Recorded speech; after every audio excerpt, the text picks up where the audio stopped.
السلام علیکم ورحمت الله وبرکاته. دوستانو، امید لرم چې ټول بخیر او خوشحاله به او الله تعالی دې تاسو همیشه خوشحاله ساتي. دوستانو، نن د سبق نمبر 24 چې د نون ساکن او د تنوین قاعدې. د میم ساکن قاعدې خو موږ پیژندل وې، نن به د نون ساکن او د تنوین قاعدې پیژنو. وی قاعده نمبر 1: هر کله چې د نون ساکن او د تنوین نه وروسته د حروف حلقي نه یو حرف راشي، نو په دغه نون ساکن او تنوین کې به غنه نه کیږي. اوس وی هر کله چې نون ساکن موږ پیژندل او تنوین هم موږ پیژندل، دو زبر دو زیر دو پیش. وی د دې نه چې وروسته حروف حلقي نه یو حرف راشي، حروف حلقي موږ پیژندل شپږ حروف دي، تاسو ته ما شاته ویلي. وی دغه نه یو حرف راشي، نو په دغه نون ساکن او تنوین کې به غنه نه کیږي. لکه سواء علیهم. اوس که د حمزه څه کوي، حمزه څه تنوین دی که نه، دو زبر دو زیر دو پیش تنوین. دلته مونږ ووایو کنه چې تنوین نه وروسته نون ساکن او تنوین نه وروسته حروف حلقي نه یو حرف راشي، نو دا تنوین دی. حمزه باندې دو پیش راغلی، دا څه تنوین. د دې نه وروسته څه راغلی؟ حروف حلقي. عین چې دی دا به حروف حلقي کې دی. حروف حلقي څو دي؟ حمزه، ها، عین، ح، غین، خ. دا عین چې دی دا حروف حلقي ده، لکه د مرۍ نه ادا کېدو والا حروف دی.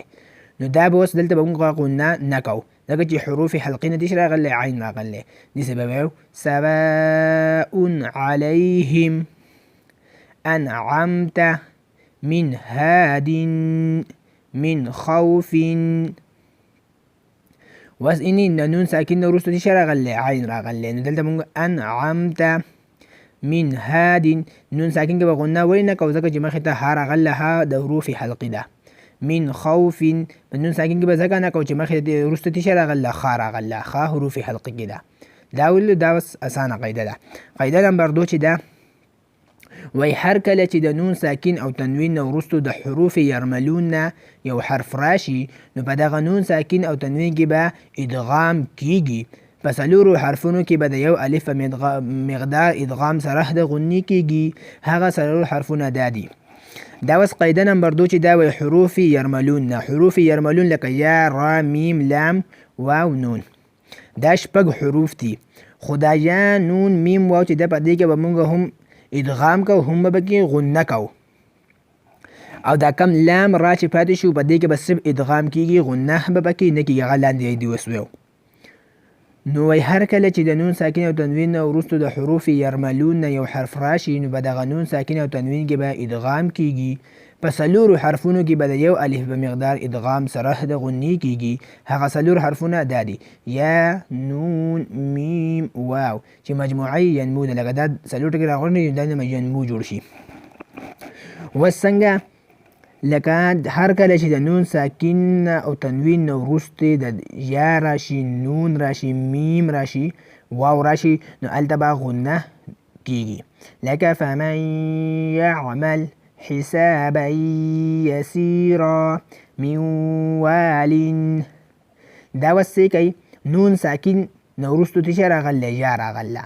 دلته به مونږ غنه کوو. فمن یعمل، دلته ګورئ، حسابا یسیرا، نون ساکن او تنوین نه وروسته څه راغلی؟ یا راغله. دلته به غنه کیږي. حسابا یسیرا من وال، د نون ساکن نه وروسته څه راغلی؟ واو راغلی. دلته مونږ یا، نون، میم، واو. لکه من وال. مګر د دې قاعدې نه دا کلمې مستثنا دي، لکه جدا دي. لکه دنیا، قنوان، صنوان، بنیان. اوس هغه دوو حرفونو ته راغلو چې ما لا پاسه تاسو ته یاد کړل. په دوو حرفونو کې به ادغام بله غنه کیږي. ادغام به کیږي، غنه به نه کیږي. هغه دوه حرفونه چې هغه دي لام او را.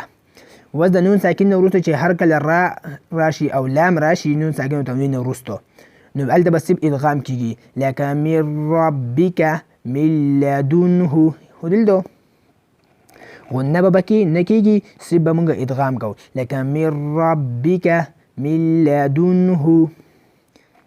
قاعده نمبر 3 به وایو، وی هر کله چې د نون ساکن او د تنوین نه وروسته حرف با راشي، نو په دغه نون ساکن او تنوین کې به د میم ساکن سره دغه نون ساکن او تنوین به په میم ساکن سره بدلیږي، او د یو الف په مقدار غنه د اقلاب به پکې کیږي. اوس دوستانو دا قاعده لږه پیژندل پکار دي. هر کله چې د نون ساکن او تنوین نه وروستو حرف با راشي نو په دغه نون ساکن او تنوین به په دغه نون ساکن چې دی دا به بیا به موږ په میم ساکن سره بدلیږي او د یو الف په مقدار غنه د اقلاب به پکې کیږي. دا اوس تاسو کتلی شئ لکه نون ساکن دی د دې نه وروسته څه راغلی حرف با راغله. لا به اوس موږ څنګه وایو لکه میم بعدي دا نون نه دی دا په میم ساکن سره بدل شو. اوس دا من خو نه وی چې من بعدي دا اوس د میم سره بدلو. په قرآن مجید کې هم دغسې ځینو کې راغلی او هغه لباس دغسې ورغوټی شان میم راغلی دا موږ د هغې سره بدلوو لکه میم بعدي یعنې نون سره به اوس دلته نه وی او دا اوس د دې میم سره بدل شو. میم بعدي دا اوس عین دو پیش دی دا تنوین دی د دې نه وروستو حرف با راغلی دلته به هم دا به میم سره بدلیږي. ګورئ سمیع بصیر سمیع بصیر. دلته ډېره اسانه قاعده ده. قاعده نمبر 4 چې ده وایي هر کله چې د نون ساکن او تنوین نه وروستو د دې 15 حرفونو نه یو حرف راشي نو په دغه نون ساکن او تنوین کې به د یو الف په مقدار غنه د اخفا کیږي. هغه 15 حرفونه دا دي. اوس هر کله چې د نون ساکن او تنوین نه وروستو د دې 15 حرفونه دا اوس تاسو وپېژنئ دغه په یاد ځودول غواړي. د دې نه وایي یو حرف راشي نو دغه ځینې کوم بیا موږ غنې کوو لکه دا دی تا ثا جیم دال ذال زا سین شین صاد ضاد طا ظا فا قاف کاف. لکه انتهو اوس دا نون ساکن دی د نه وروستو څه راغله تا راغله تا په دې حرفونو کې ایسته ده شته دی لکه انتهو من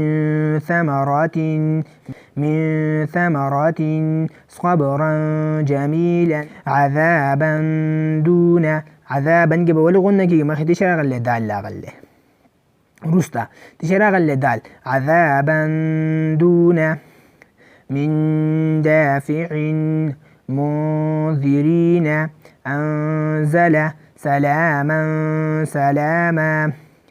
من صيام قوة